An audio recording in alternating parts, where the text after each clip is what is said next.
صباح الفل عليكم وصباح صنع في مصر. شهر ديسمبر من الشهور القوية في المعارض في مصر، تقريبا ما فيش أسبوع بيعدي ما فيهوش معرض متخصص بيقام في مصر. عندنا معرض ايرتك، المعرض الدولي للكمبرسورات، معرض متخصص فقط للكمبرسور، بيتعمل كل سنة في شهر ديسمبر من كل سنة. الشركة المنظمة ليه هي شركة ايرتك، شركة من الشركات المتخصصة جدا في المعارض الصناعية.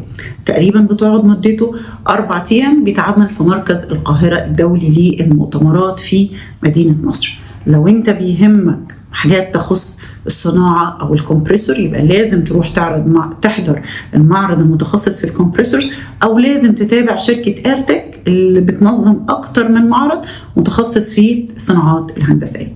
صباح الفل عليكم، وصباح إن احنا نروح المعارض ونعرف آخر حاجة توصل لها الصناعة والعلم هي إيه. صباح صنع في مصر.